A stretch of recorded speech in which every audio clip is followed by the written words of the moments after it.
help balance and arrange the zendo for today's ceremony. Please take any of the seats that are open in front of you and towards the altar, filling towards the altar if there are open seats.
welcome everyone.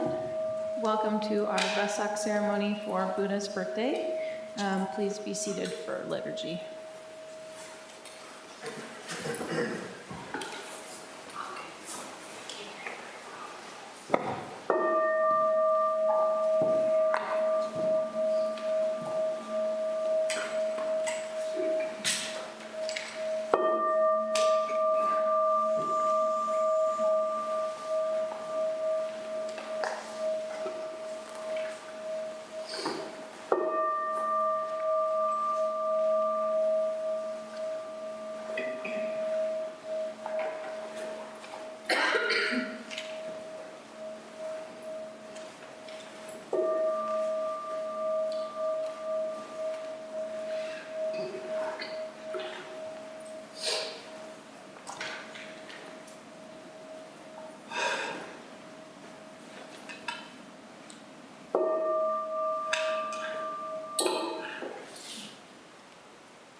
Gata of atonement, all evil karma ever committed by me since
Nikaya 3 refuges. Buddham Saranam Gacchami. Buddham Saranam Gacchami. Dhammam Saranam Gacchami. Dhammam Saranam Gacchami. Sangham Saranam Gacchami. Sangham Saranam Gacchami. I take refuge in Buddha. I take refuge in Buddha. I take refuge in Dharma. I take refuge in Dharma. I take refuge in Sangha. I take refuge in Sangha.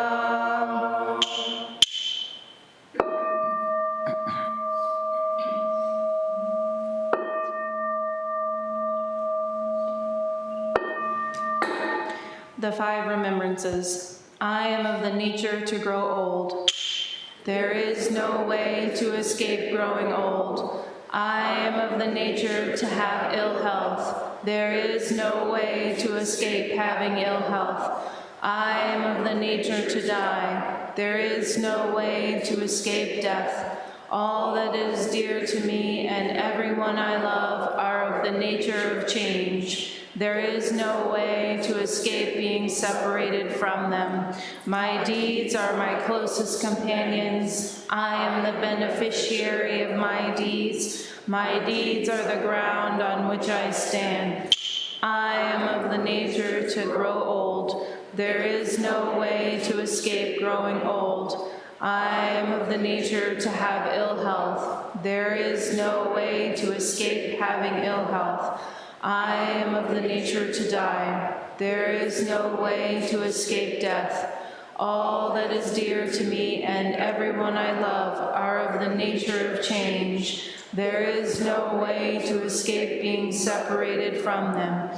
My deeds are my closest companions. I am the beneficiary of my deeds. My deeds are the ground on which I stand. I am of the nature to grow old. There is no way to escape growing old. I am of the nature to have ill health. There is no way to escape having ill health.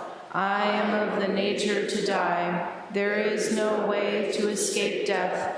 All that is dear to me and everyone I love are of the nature of change. There is no way to escape being separated from them. My deeds are my closest companions. I am the beneficiary of my deeds. My deeds are the ground on which I stand.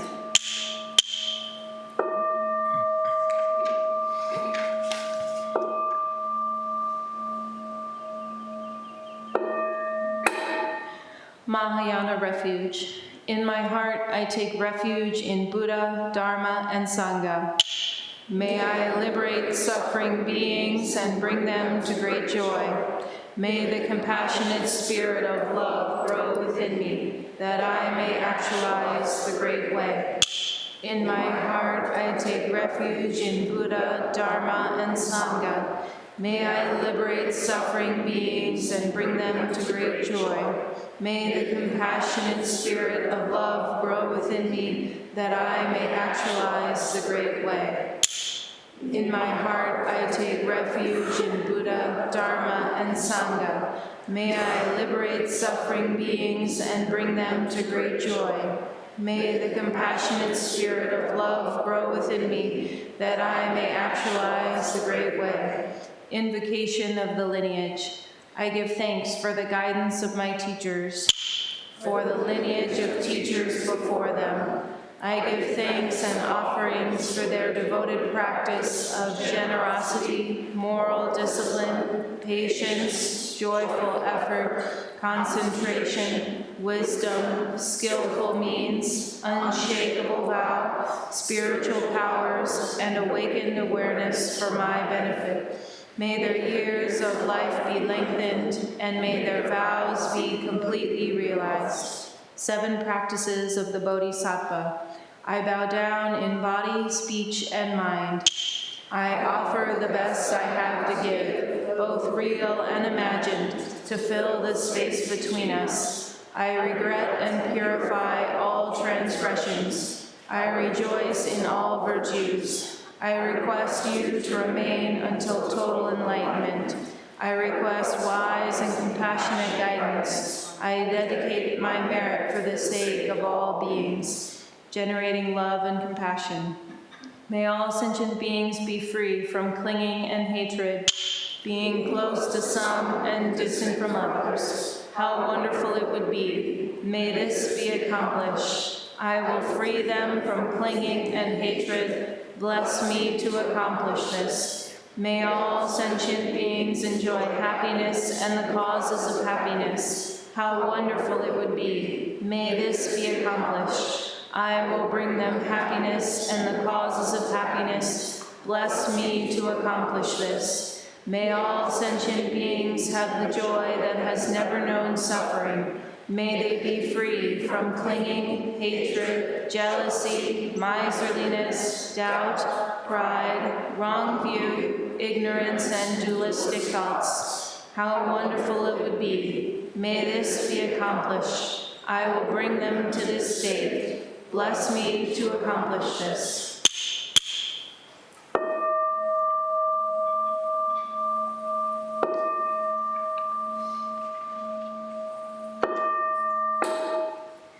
For the reading today, could all the mothers please stand and come to the front where we have a microphone for you, where we will find it.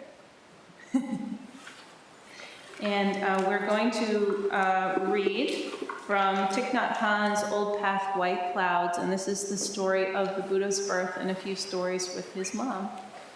So if you could read with us, just a few lines.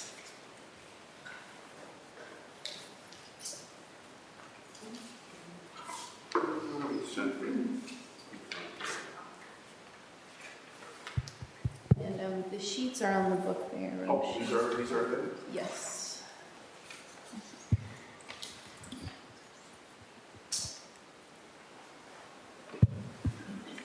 Maybe they can just hold it.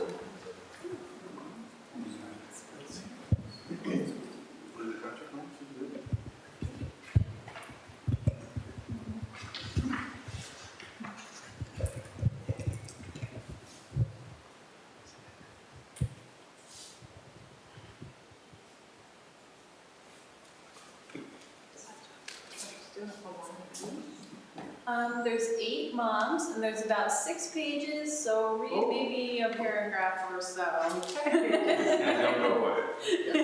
Oh wait, there's more.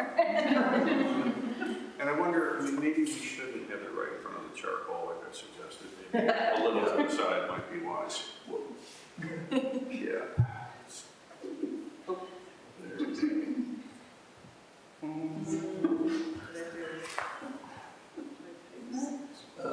Let's go ahead and take that.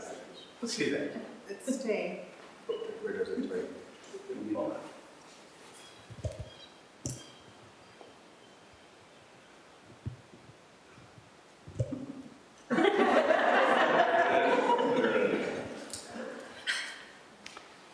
When he was 9 years old, Siddhartha was told about the dream his mother had had before giving birth to him. A magnificent white elephant with 6 tusks descended from the heavens, surrounded by a chorus of beatific praises. The elephant approached her, its skin white as mountain snow. It held a brilliant pink lotus flower in its trunk and placed the flower within the queen's body. Then the elephant, too, entered her effortlessly, and all at once she was filled with deep ease and joy. She had the feeling she would never again know any suffering, worry, or pain, and she awoke uplifted by a sensation of pure bliss. When she got up from her bed, the ethereal music from the dream still echoed in her ears. She told her husband, the king, of the dream, and he too marveled at it. That morning, the king summoned all the holy men in the capital to come and divine the meaning of the queen's dream.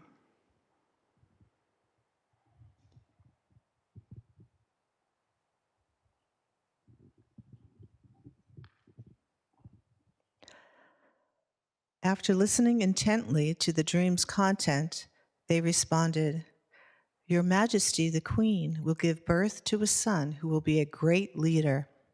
He is destined to become either a mighty emperor who rules throughout the 4 directions, or a great teacher who will show the way of truth to all beings in heaven and earth. Our land, Your Majesty, has long awaited the appearance of such a great one." King Sudana beamed. After consulting the queen, he ordered that provisions from the royal storehouses be distributed to the ill and unfortunate throughout the land. Thus, the citizens of the kingdom of Sakya shared the king and queen's joy over the news of their future son.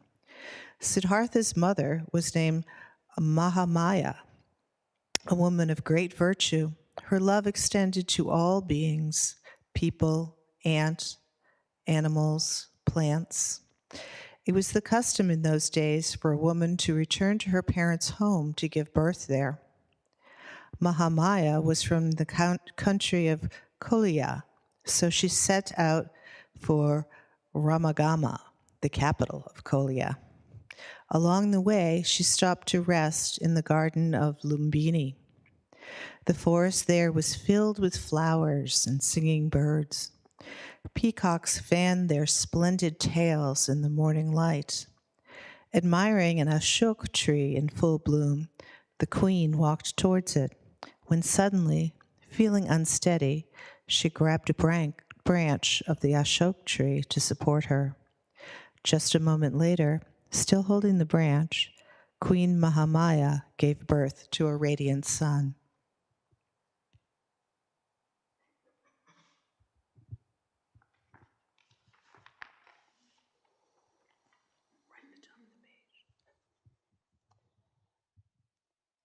The prince was bathed in fresh water and wrapped in yellow silk by Mahamaya's attendants. As there was no longer any need to return to Ramagama, the queen and the newborn prince were carried home in their 4-horse carriage. When they arrived home, the prince was again bathed in warm water and placed next to his mother. Hearing the news, King Suddhodana hurried in to see his wife and son. His joy was boundless. His eyes sparkled, and he named the prince Siddhartha, the one who accompanies his aim.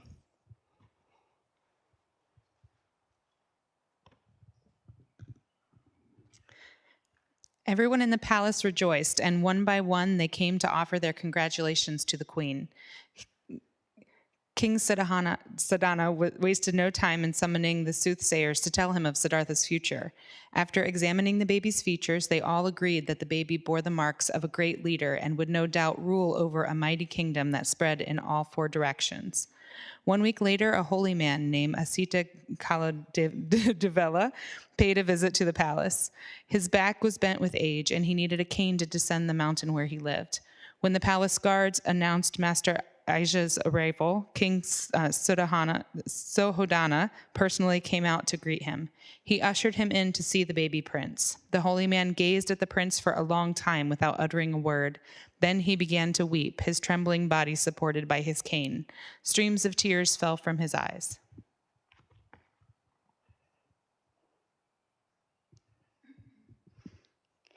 King Suddhodana grew alarmed and asked, "Do you forebode some misfortune for the child? What is it?" Master Asita wiped the tears with his hands and shook his head. "Your Majesty, I see no misfortune at all. I weep for myself, for I can clearly see this child possesses true greatness. He will penetrate all the mysteries of the universe. Your Majesty, your son will not be a politician. He will be a great master of the way. Heaven and earth will be his home, and all beings his relations. I weep because I will pass away before I have a chance to hear his voice, proclaim the truths he will realize. Majesty, you and your country possess great merit to have given birth to such one as this boy."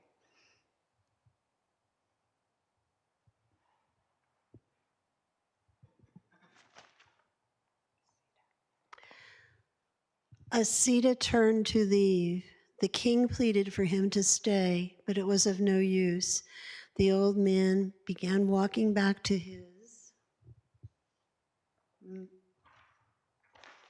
mountain. Master Asia's visit sent the king into a frenzy. He did not want his son to become a monk. He wanted him to assume his throne and extend the borders of their kingdom. The king thought, Asita is only one among hundreds, even thousands of holy men. Perhaps his prophecy is mistaken. Surely the other holy men who said Siddhartha would become a great emperor were correct. Clinging to this hope, the king was comforted.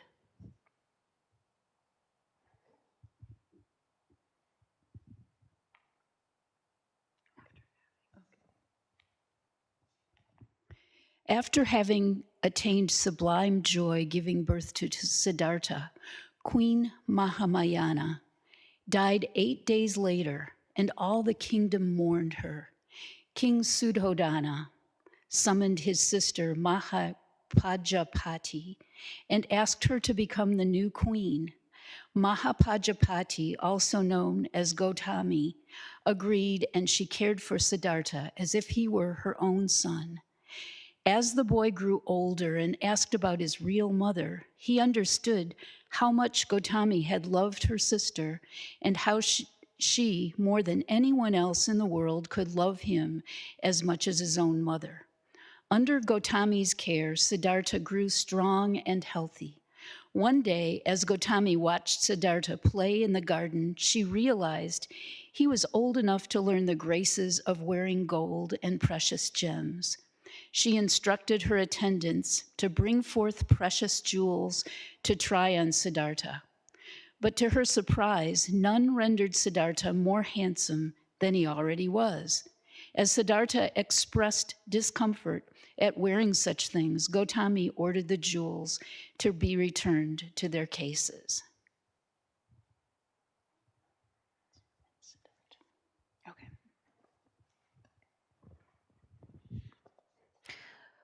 When Siddhartha reached school age, he studied literature, writing, music, and athletics with the other princes of the Sakya dynasty.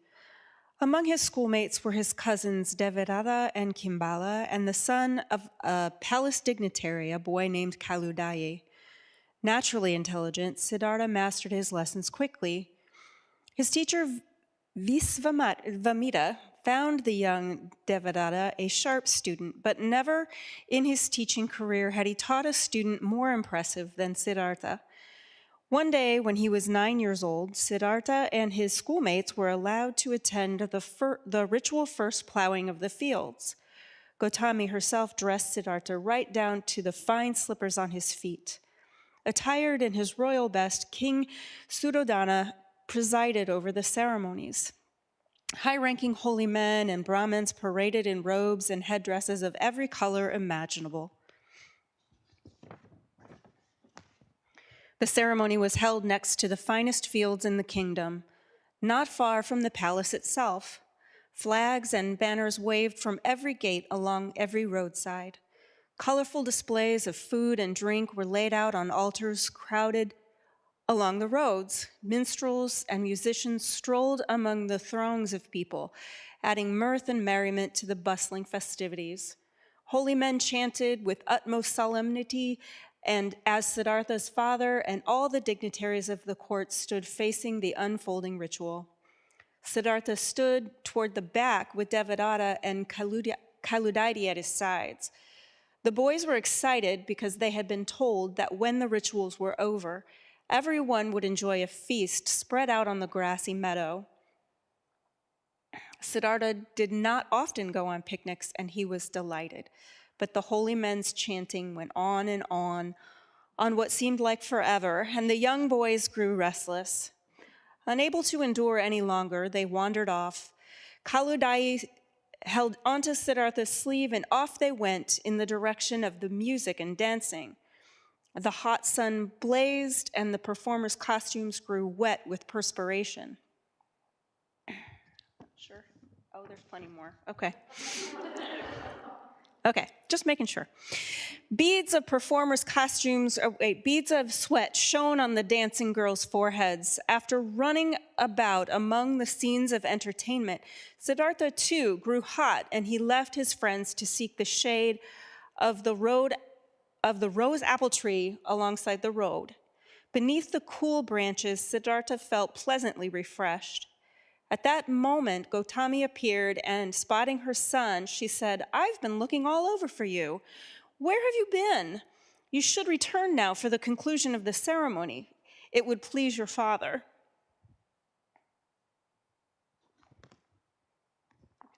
Start right there. Mother, the ceremony is too long. Why must the holy men chant so long? They are reciting the Vedas, my child. The scriptures have a profound meaning handed down by the Creator himself to the Brahmins countless generations ago. You will study them soon. Why doesn't Father recite the scriptures instead of having the Brahmins do it? Only those born into the Brahmana caste are permitted to recite the scriptures, my child. Even kings who wield great power must depend on the services of the Brahmins for priestly duties. Siddhartha thought over Gautami's words. After a long pause, he joined his palms and entreated her, "Please, Mother, ask Father if I may stay here. I feel so happy sitting beneath this rose apple tree." Giving in good-naturedly to her child, Gautami smiled and nodded. She stroked his hair and then returned down the path. At last, the Brahmins concluded their prayers. King Suddhodana stepped down into the fields and together with 2 military officers began to plow the first row of the season as cheers resounded among the crowd. Then the farmers followed the king's example and began to plow their fields.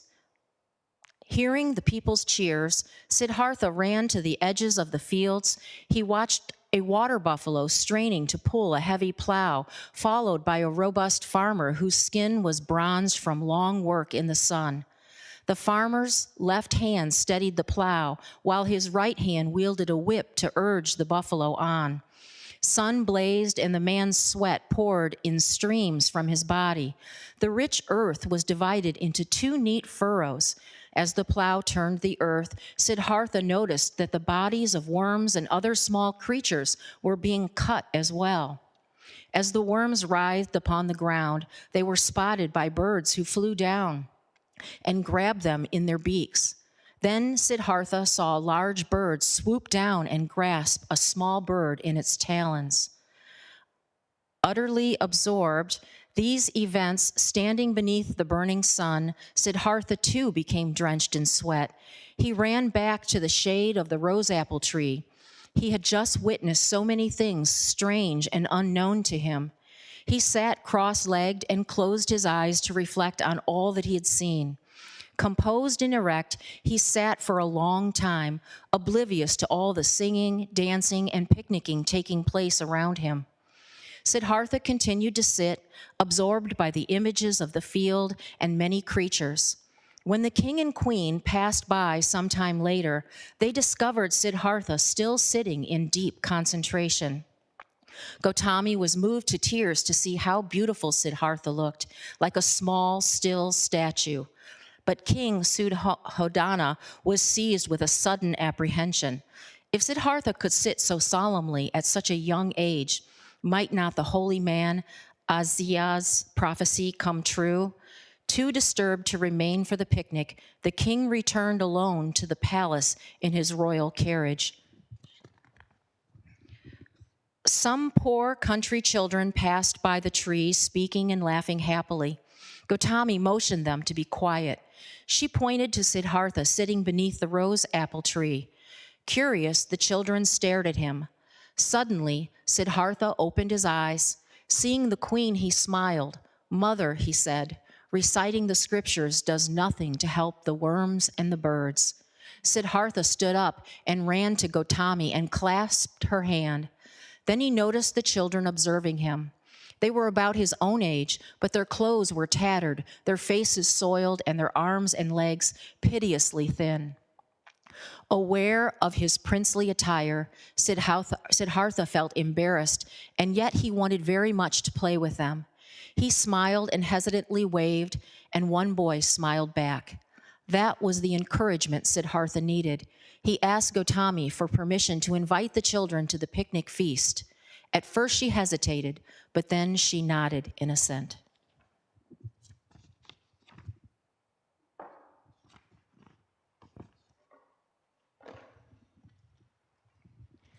Thank you, mothers, for reading, and please prepare for Zazen.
Please join me in the Sangha Covenant. It's in your chant book or on the card underneath your cushion.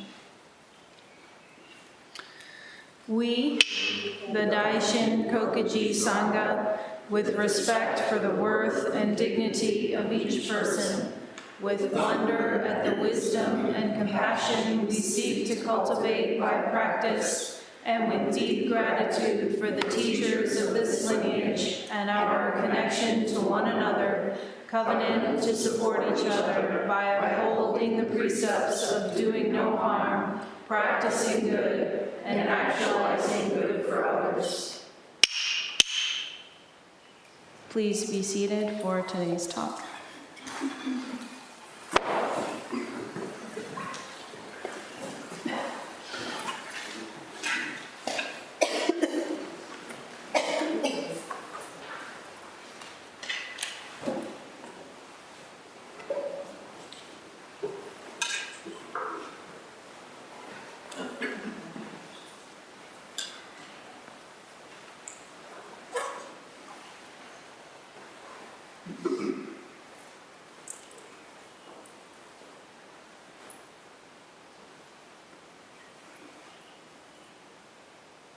It's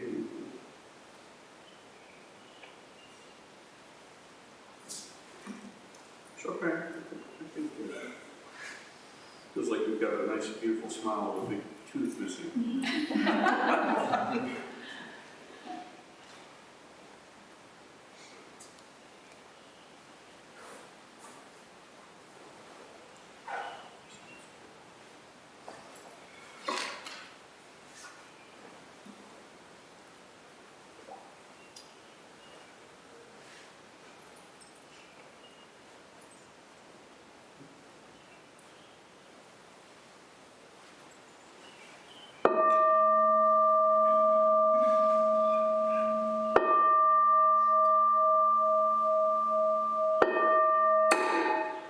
Kata on opening the sutra.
Good afternoon, everybody. Good morning. Thank you very much for being here and practicing together. Dawn and I were commenting to each other how it just seems like we just tumble from one ritual to the next. And isn't it a wonderful thing? You know, I think about how much anxiety is upon us because we feel rudderless and structureless and alone, and we have nothing but what the media and social media kind of gives us. No sense of history, no sense of roots or lineage, where we come from, let alone where we're going. And one thing that you see in culture after culture is that there's an instinctive need, a real drive, I would say, like food and reproduction and shelter, and is to come together and to mark our lives and to mark our deaths and to acknowledge the things that really need to be acknowledged. Somehow I think that if more of us had a way in of any kind that's healthy to acknowledge ourselves and each other, that the world would be far more beautiful, at least as far as human behavior goes. So with that in mind, it's a pleasure to be in your presence today. And our attention turns towards this mysterious holiday called Vesak. And one of the things that is just immediately confusing about it is if you look and say, what is it? You'll get a bunch of different answers. Some traditions combine the birth, the awakening, the teaching, and the death of Buddha all in one mega moment, which takes a week to 10 days at least to play out, depending on the culture. And then in our particular Soto inheritance, these things tend to be parsed out. We tend to, for example, pay particular acknowledgement to the Buddha's awakening somewhere around December 8th, depending on the moon and what's happening and where we are. And that falls neatly in a Rahatsu Sesshin. And we recognize the Buddha's parinirvana in a separate ceremony. Today, however, obviously, and it collides nicely with Mother's Day, is this business of the Buddha's birth, this business of our birth, and the business of birthing, and also the business of mothering. It's one thing to realize who we are and what we are. We see, we say, we recite in the Heart Sutra, no birth, no old age, no death, and also no ending to birth, no ending to old age, no ending to death. What is the truth of this which the sutra points us to? Where is the inner nectar of this teaching? In the Buddha's own story, we see omens and portents, oracles, dreams and visions, and concerned and probably very loving parents. Don't we all, when we find ourselves cresting around these momentous moments, and there are many versions of them, grasping for what will this mean? What will become of us? What will become of them? Who are we? And famously, in the Buddha's case, there came to be kind of an alternative choice. Either we have a massive military conqueror who will expand the somewhat minor warlord kingdom into something quite great, or we have a sage, a spiritual teacher. And Dad's interest was clear, turf, money, power, fame, those obviously good things. However, it was not to be. And I feel there are so many entry points to the story that was read to us today by the mothers in the Sangha. One of them I would like to point out, this older hermit who for some reason was compelled to come down off the mountain, which obviously in the tale we have was not easy. This was a difficult journey, and yet I must go and see. And upon seeing those tears, because he realized there was something about to happen, there was something that had happened which he would not be able to fully connect with.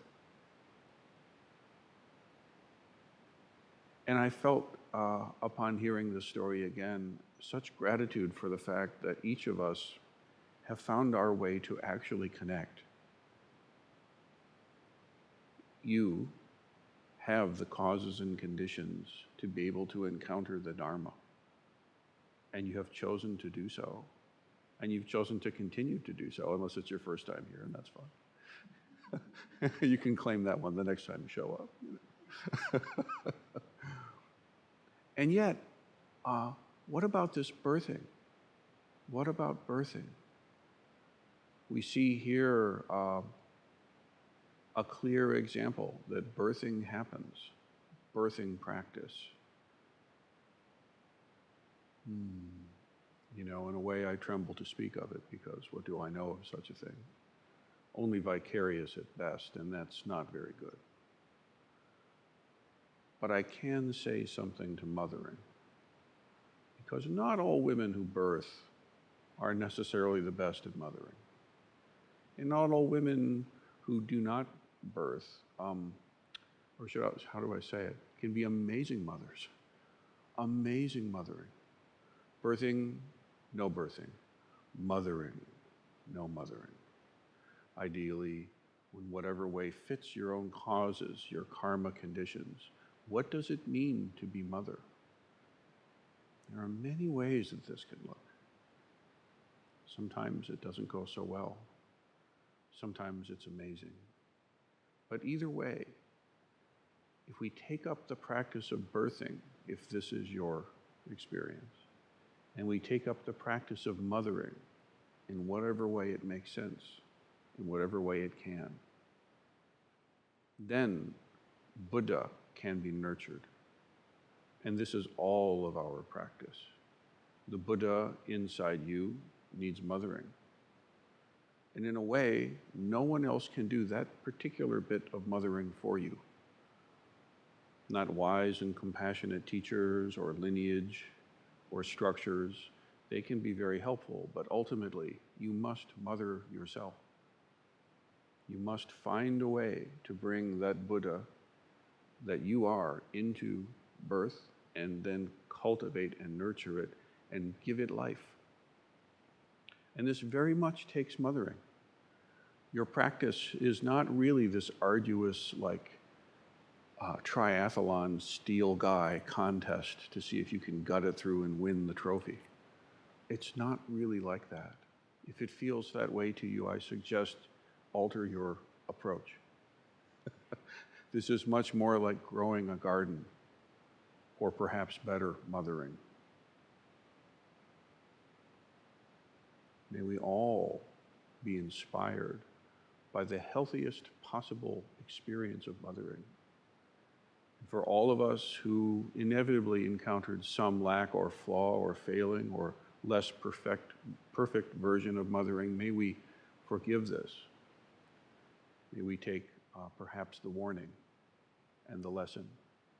And for those experiences of mothering that have gone well for us, if any, hopefully many, may we receive them with gratitude and kindness. In either way, whether we take the lesson or we take the blessing, let us dedicate ourselves to mothering and nurturing the Buddha inside us first. Birth your Buddha. Nurture that Buddha. Give that Buddha the nurturance it needs to freely live. This is exactly our practice.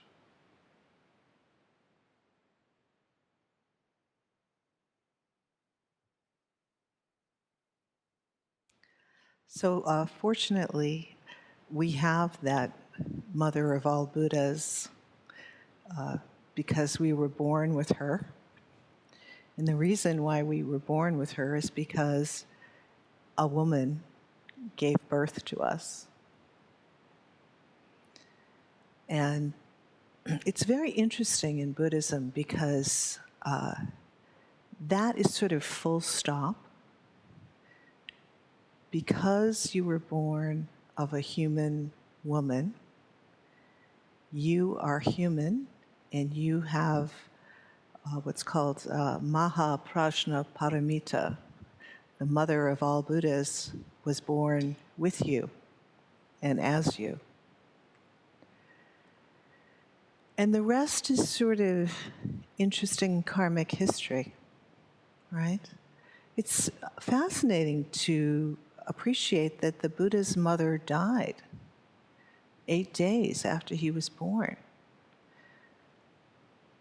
And he wasn't about, oh, my mother died when I was 8, I can't possibly do this, right? What did he do? He figured a way to listen to his heart and his intuition and his his Prajnaparamita mother. And where did he go when he was really listening? He went to sit under the tree. He went under the May apple tree. Especially we see that scene where he's witnessing the plowing of the fields, and the worms are getting cut in two, and the birds are eating the worms, and the raptors are eating the birds. And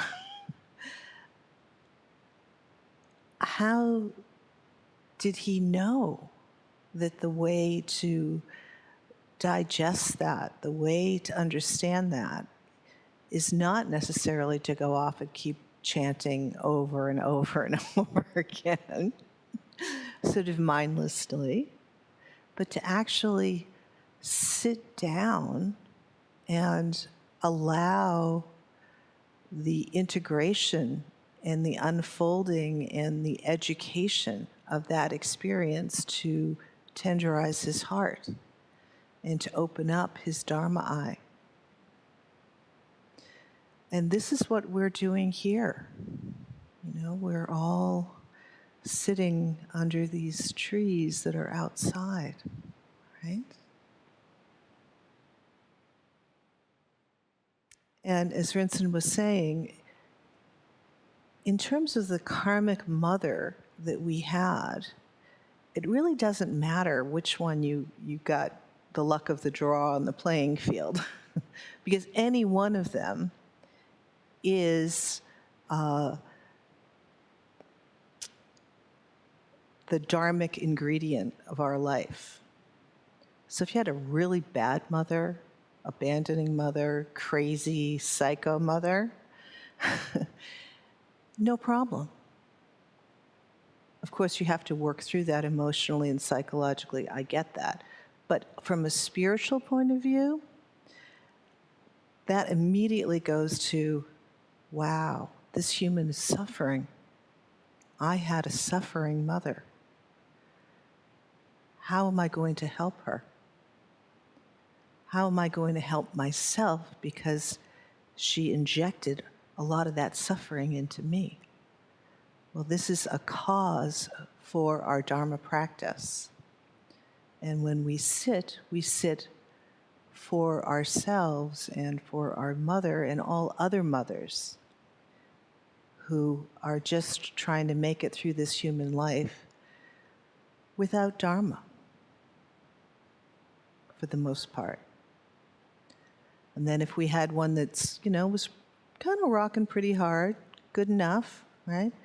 We dedicate the merit of that, and we use the sort of leg up of that to continue to open our hearts, to continue to be more loving and more kind.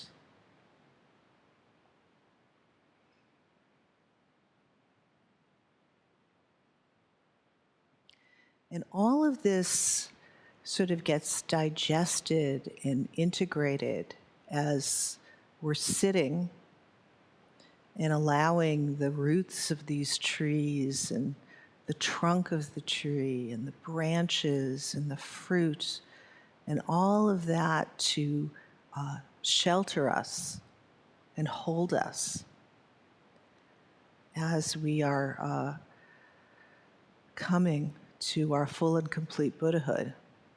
And of course, at the center of all that is Maha Prajnaparamita, our face, before our mother was born, who accompanies us in our birth, who accompanies us in our life, gives life to the Buddha, and accompanies us in our death.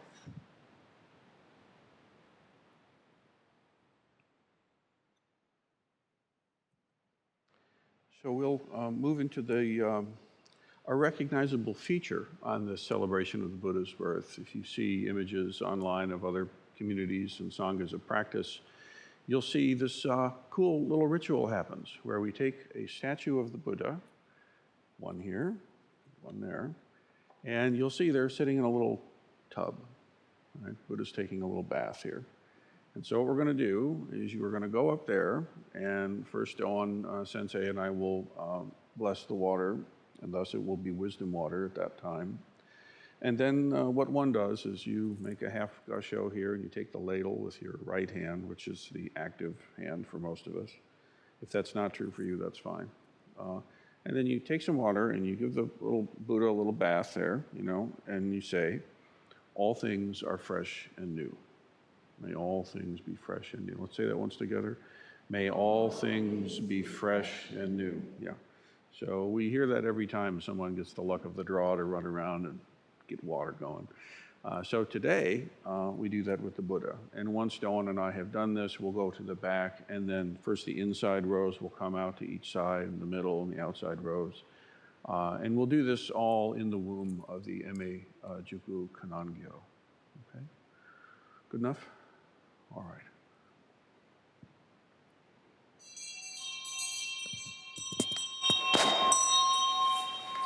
Please remain seated for now.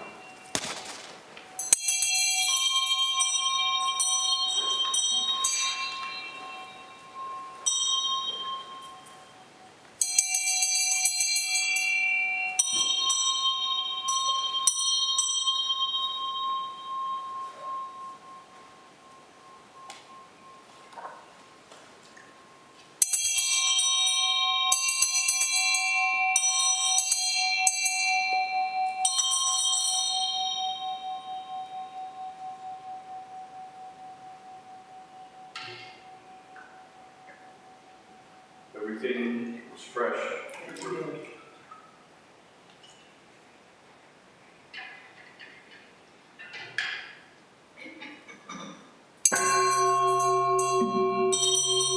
Please stand.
true heart arises time after time. There is nothing but this absorbing world sound awakens a Buddha right here. This Buddha, the source of compassion. This Buddha receives only compassion. Buddha, Dharma, Sangha, just compassion. Thus the pure heart always rejoices. In the light recall this, in the dark recall this, moment after moment. The true heart arises time after time. There is nothing but this absorbing world sounds awakens a Buddha right here. This Buddha, the source of compassion. This Buddha receives only compassion. Buddha, Dharma, Sangha, just compassion. Thus the pure heart always rejoices. In the light recall this, in the dark recall this, moment after moment. The true heart arises time after time. There is nothing but this absorbing world sounds awakens a Buddha right here. This Buddha, the source of compassion. This Buddha receives only compassion. Buddha, Dharma, Sangha, just compassion. Thus the pure heart always rejoices. In the light recall this, in the dark recall this, moment after moment. The true heart arises time after time. There is nothing but this. As we commemorate the birth of Gautama Buddha and celebrate all mothers throughout space and time, may we, our families, and all beings be blessed with constancy, purity, true self, and bliss. May we also dedicate these merits to Soke and her family, Sarah Kier and her family, and in the original spirit of Mother's Day, all those suffering as a result of the war in Ukraine, as well as those names we hold in the silence of our hearts and those whose names we now voice aloud.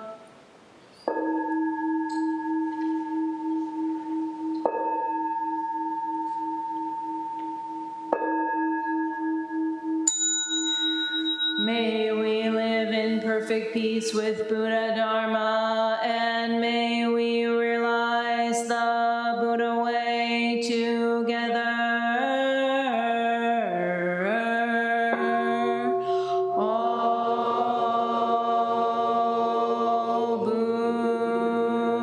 Buddhas throughout space and time, all honored ones, Bodhisattva,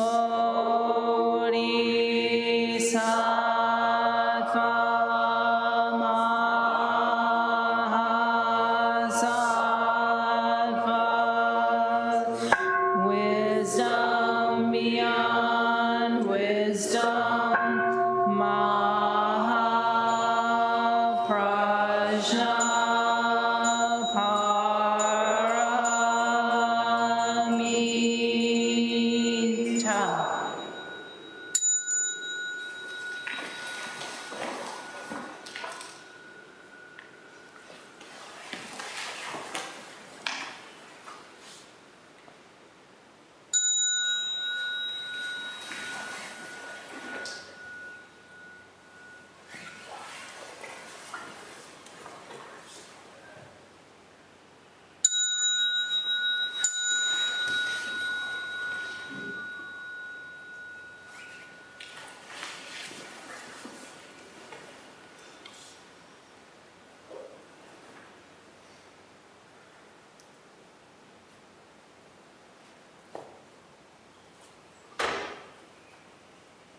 Please, 3 bows for all of the mothers.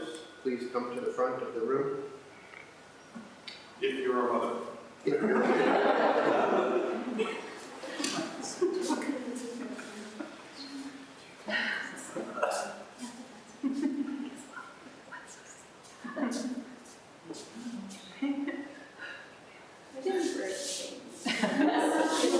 But you are stay in the middle. Yeah. Right on the edge of it.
Thanks everybody for being here for Vesak, and I think we have cookies and rice pudding for the birthday boy, and many announcements. sweets. And there's Dharma School reforming up again, so please contact Shindo or we're at the point where we're doing a needs assessment survey. So if you have little ones or medium-sized ones that might benefit from Dharma School and you'd like to participate in that survey just to express information about ages and needs and that sort of thing. If you did not receive a link to that survey in your email, please just leave a note on the members page of the members Facebook page, and we'll make sure that you get a copy of that. Thank you. Thank you all, and I know many of you are running off to Mother's Day celebrations, but please grab a cookie or a scone on your way out. I don't want to have to eat them all myself.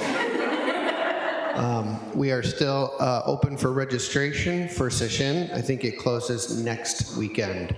So please, if you have not registered, please do. If you're inquiring into what is Sesshin and should you go, please connect with Suisse over here. And weekday practice every Tuesday through Friday. The Han rings at 6:50 a.m. and we start at 7. I was not a morning person at all in any way, shape, or form, but I've kind of become one. So just by coming to practice. So please check it out. Any other announcements? Please restore the Zendo. Thank you.